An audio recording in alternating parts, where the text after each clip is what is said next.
தமிழக அரசியல் களம் சூடு பிடிக்க ஆரம்பிச்சிருக்கு. 2026 தேர்தலுக்கான ஆயத்த பணிகள் எல்லாமே வந்துட்டு ஆல்ரெடி ஸ்டார்ட் பண்ணிட்டாங்க. எல்லா கட்சிக்காரங்களும் கேம்பெயினை வந்துட்டு அங்கங்கே சில இடங்களில் குட்டி குட்டியாக வந்துட்டு ஸ்டார்ட் பண்ணிட்டாங்க. ஏடிஎம்கே வந்துட்டு ஆல்ரெடி ஸ்டார்ட் பண்ணி ரொம்ப லீடில் வந்து போயிட்டு இருக்காங்க. தமிழக வெற்றி கழகத்தை பொறுத்த வரைக்கும் 234 தொகுதிகளில் வந்துட்டு நாங்கள் போட்டி போட போகிறோம் அப்படிங்கிறது கன்ஃபார்ம். பட் யார் யார் போட்டி போட போகிறாங்க அப்படிங்கிறக்கான லிஸ்ட்டு வந்துட்டு இன்னும் ரெடி பண்ணிட்டு இருக்கிறாங்க. இன்னமுமே பார்த்தீங்கன்னா யார் யார் போட்டி போட போகிறாங்க, எந்தெந்த தொகுதிகளில் யார் யாரை நிற்க வைக்கலாம் அப்படிங்கிற ஒரு விஷயம் எல்லாமே வந்துட்டு கொஸ்டின் மார்க்காகவே இருக்குது. ரொம்ப மந்தமான ஒரு சூழ்நிலையில் போயிட்டு இருக்கிறாங்களோ அப்படிங்கிற மாதிரி இருந்தது. இதுக்கு இடையில பார்த்தீங்கன்னா அவருடைய படம் ஜனநாயகன் ஒரு பக்கம் வந்து இந்த சிபிஎஃப்சி கோர்ட் இந்த இஷ்யூ வந்துட்டு போயிட்டு இருக்குது. சிபிஐ கிட்ட வந்துட்டு தலைவரும் பார்த்தீங்கன்னா இங்கேருந்து டெல்லி டு இங்கே அப்படிங்கிற மாதிரி பறந்துகிட்டே இருக்கிறாரு. தமிழக வெற்றி கழகமும் தளபதி விஜய் இவங்க ரெண்டு பேரையுமே மத்திய அரசும் மாநில அரசும் பந்தாடிட்டு இருக்காங்க அப்படிங்கிறது நிதர்சனமான உண்மை. இப்படி தளபதி விஜயும் தமிழக வெற்றி கழகத்தையும் சுற்றி இவ்வளவு நெகட்டிவிட்டி போயிட்டு இருக்கிற இந்த நேரத்துல இன்னைக்கு ஒரு முக்கியமான விஷயம் கன்ஃபார்ம் ஆயிருக்கு. 234 தொகுதிகளிலுமே வந்து எந்த சின்னத்துல போட்டி போட போறோம் அப்படிங்கிற ஒரு அனௌன்ஸ்மெண்ட் வந்துட்டு வெளியே வந்திருக்குது. யாருமே எதிர்பார்க்கவே கிடையாது இந்த ஒரு சின்னம் வந்து விஜய்க்கு கிடைக்குமா அப்படிங்கிற ஒரு விஷயம். ஆல்ரெடி இவ்வளவு இஷ்யூ போயிட்டு இருக்கிறப்போ ஒரு சின்னத்துக்காக இவர் போட்டி போடுறப்போ அந்த சின்னத்தை கொடுக்கவே கூடாது அப்படிங்கிற ஒரு ப்ரொபோசல் தான் எல்லா பக்கமும் இருக்கும்.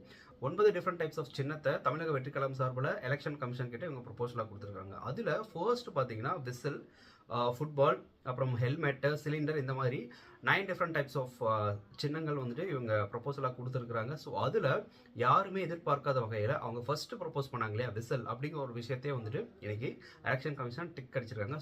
ஸோ 2026 எலெக்ஷனில் 234 தொகுதிகளிலும் தமிழக வெற்றி கழகம் சார்பாக தொண்டர்கள் விசில் சின்னத்துல போட்டி போட போறாங்க அப்படிங்கிறது கன்ஃபார்ம். இப்ப இந்த விசில் சின்னத்தை பத்தி ஒரு சின்ன ஹிஸ்டரி வந்துட்டு போயிட்டு வந்துடலாம். இதுக்கு முன்னாடி இந்த சின்னம் வந்து சினிமால இருந்தே பாத்தீங்கன்னா 2 பேர் யூஸ் பண்ணியிருக்காங்க. ஒன்னு வந்துட்டு நம்ம காமெடி நடிகர் மயில்சாமி அவர்கள் அண்ட் இன்னொருத்தவங்க பாத்தீங்கன்னா நம்ம பிரகாஷ்ராஜ் சார். ஸோ இவங்க 2 பேர் இதுக்கு முன்னாடி எலெக்ஷன்ல போட்டி போடுறப்போ அவங்களுக்கு சுயேட்சையா நின்னதால இந்த 2 சின்னம் இதுக்கு முன்னாடி ஒதுக்கப்பட்டிருக்கு.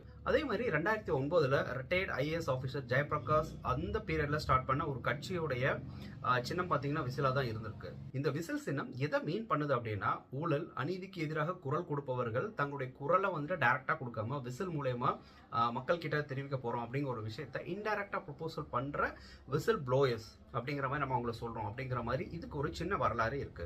ஆம் ஆத்மி கட்சி தேர்தல் அரசியலுக்கு செல்வதற்கு முன்பாக பாத்தீங்கன்னா இயக்கமாக இருந்த போதும் விசில தான் அதிகமா யூஸ் பண்ணிருக்காங்க. ஸோ இப்போதைக்கு இந்த விசில் சின்னம் தமிழக வெற்றி கழகத்துக்கு போயிருக்கு. இது பெர்மனன்ட் சின்னம் கிடையாது அப்படிங்கிறது தான் உண்மை.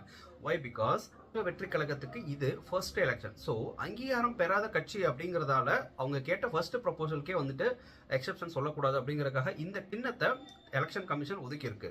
இப்போ இந்த விசில் சின்னம் மேபி டிவிகேக்கு ஒரு டெம்பரரி சின்னமா இருக்கலாம். பட் ஃபியூச்சர்ல பெர்மனன்ட் சின்னம் ஆகுறதுக்கான வாய்ப்புகள் நிறைய இருக்கு. இது இல்லாம இந்த விசில் சின்னம் அவங்களுக்கு பெர்மனண்டா போகுது அப்படிங்கிற பட்சத்துல டிவிகேக்கு என்னென்ன மாதிரியான பாசிட்டிவ் சைட்ஸ் இருக்கு இந்த விசில் சின்னத்தால் அப்படிங்கறத ஒரு சின்ன கிளிம்ஸ் மாதிரி பார்த்துடலாம். இனிமே யங்ஸ்டர்ஸ் மத்தியில டிவிகே அப்படிங்கிற வாக்கியம் போய் விசில் போடு அப்படிங்கிற இந்த 2 வார்த்தை பயங்கரமா ட்ரெண்ட் ஆகும்.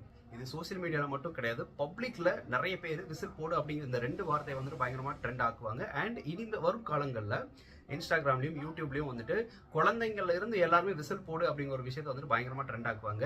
இதுக்கு மெயின் ரீசன் பாத்தீங்கன்னா விசில் போடு அப்படிங்கிறது வந்து சாதாரண வார்த்தை தான். பட் இது தொடங்கின இடம் அப்படின்னு பாக்குறப்போ 2008 ஐபிஎல் டைம்ல தல டோனி அவர்கள் நம்ம சிஎஸ்கேக்காக விளையாடுறப்போ அவங்க யூஸ் பண்ண வார்த்தை தான் விசில் போடு. 2008ல இருந்து இப்ப வரைக்கும் எவ்வளவு டீம்ஸ் மாறிடுச்சு, எவ்வளவு விஷயங்கள் மாறிடுச்சு. பட் சிஎஸ்கேல மட்டும் பாத்தீங்கன்னா தல டோனி அப்படிங்கிற பிராண்ட் மாறவே கிடையாது. 2008ல கிட்டத்தட்ட ஒரு 16-17 வருஷத்துக்கு முன்னாடி ஆரம்பிக்கப்பட்ட ஒரு டீம், அந்த டீம் இப்பயும் களத்துல இருக்கு. வெதர் அவங்க ஜெயிக்கிறாங்களோ இல்லையோ அதை தாண்டி அந்த டீம் இன்னும் ட்ரெண்டிங்ல இருக்கு. அண்ட் அங்க இருக்க ஒரு பிராண்ட் அம்பாசிடர் தல டோனி அப்படிங்கிறவங்க. ஸோ அவங்க யூஸ் பண்ண விசில் போடு அப்படிங்கிற ஒரு வார்த்தை அதை அப்படி இங்கே கம்பேர் பண்ணி பாருங்களேன். அங்க ஐபிஎல், இங்க எலெக்ஷன், அங்க சிஎஸ்கே, இங்க டிவிகே, அங்க தல டோனி, இங்க தளபதி விஜய். அங்கேயும் விசில் போடு, இங்கேயும் விசில் போ. கம்பேர் பண்ணி பாக்குறப்ப எவ்வளவு விஷயங்கள் ஒற்றுமையா இருக்குது. ஸோ இங்க ஐபிஎல்ல 16 வருஷமா வந்துட்டு இன்னமும் நம்பர் 1 இடத்துல இருக்கிற அந்த பிராண்ட் அப்படிங்கிற சிஎஸ்கே மாதிரி ஃபியூச்சர்ல டிவிகே அப்படிங்கிற ஒரு கட்சி தமிழக அரசியல்ல வந்துட்டு அசைக்க முடியாத ஒரு இடத்துக்கு போகணும் அப்படிங்கறதுக்கான ஒரு ஃபர்ஸ்ட் ஸ்டெப்பா தான் இதை நான் பாக்குறேன். தளபதி விஜய் அவர்களுடைய கெரியர்ல இந்த விசில் அப்படிங்கிற ஒரு விஷயம், விசில் போடு அப்படிங்கிற ஒரு விஷயம் எப்படி கனெக்ட் ஆகும் அப்படின்னா, அவரு பிகில் அப்படிங்கிற ஒரு படத்துல அப்பவே வந்து அட்லி வந்து கால்குலேட் பண்ணிட்டாரு போல இப்படிதான் இருக்கும் அப்படின்னு சொல்லிட்டு. விசிலுடைய இன்னொரு மறுவாக்கம் தான் பிகில். பிகில் அப்படிங்கறத வந்துட்டு இந்த ஊர்ல இல்ல நம்ம ஒரு ஏரியால வந்துட்டு சும்மா அப்படியே துரு துருன்னு இருக்கிற ஒரு பையனை அந்த மாதிரி பசங்களை தான் வந்து பிகில் அப்படின்னு சொல்லுவாங்க. கண்டிப்பா இந்த பிகிலுடைய இன்னொரு வார்த்தை தான் விசில்.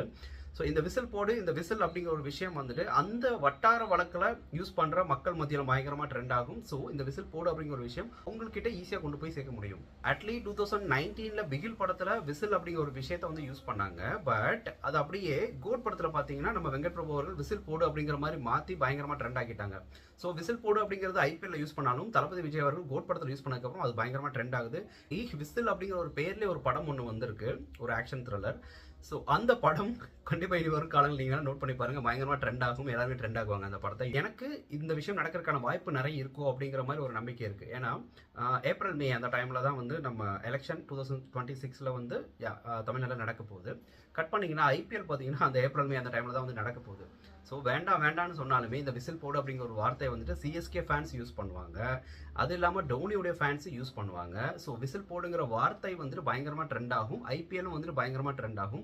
யார் என்ன நினைச்சாலும் இந்த விஷயத்தை வந்துட்டு தடுக்கவே முடியாது. அதனால ஒரு விதத்தில் தமிழக வெற்றி கழகத்துக்கு சிஎஸ்கே மூலயமா ஃப்ரீ ப்ரொமோஷன் கிடைக்க போகுது. ஸோ அவ்வளோதான். விசில் சின்னத்துக்கு அரசியலில் இருக்க பேக்ட்ராப் என்ன, ஹிஸ்ட்ரி என்ன, அண்ட் இதனால என்னென்ன பாசிட்டிவ்ஸ் தமிழக வெற்றி கழகத்துக்கு வந்து நடக்க போகுது அப்படிங்கிற ஒரு விஷயத்துக்கான வீடியோ தான் இது. இது இல்லாமல் இன்னமும் நம்ம என்ன விஷயங்கள் சொன்னாலுமே வந்து மக்களுடைய மனசை வந்துட்டு கடைசி வரைக்கும் கால்குலேட் பண்ணவே முடியாது. நம்ம சொல்லலாம் இந்த மாதிரி ஃப்ரீ ப்ரொமோஷன்லாம் நடக்க போகுது, விசில் போடுங்கிற வார்த்தை வந்துட்டு ட்ரெண்ட் ஆகும், எல்லாருமே யங்ஸ்டர்ஸ் எல்லாம் வந்துட்டு யூஸ் பண்ணுவாங்க, தமிழக வெற்றி கழகத்துக்கு இந்தியா முழுக்க வந்து ஒரு நல்ல ஒரு அட்டென்ஷன் கிடைக்கும்னு சொல்லிட்டு எவ்வளோ வேணால் சொல்லலாம்.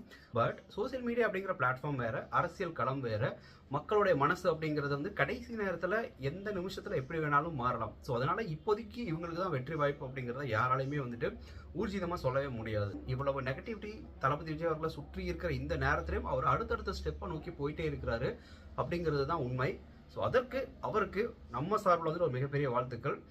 கேம்பெயின் எல்லாமே வந்து ஜான் 26 அவங்களும் ஸ்டார்ட் பண்ண போகிறாங்க. ஒரு 2 நாளைக்கு 3 மாவட்டம் 4 மாவட்டம் அப்படிங்கிற மாதிரி வந்து பிளான் பண்ணியிருக்காங்க அன்டில் அந்த எலெக்ஷன் டேட்டுக்கு முன்னாடி வரைக்கும். இன்னும் ஒரு சில வாரங்களில் தமிழக அரசியல் களம் பயங்கரமாக சூடு பிடிக்க போகுது.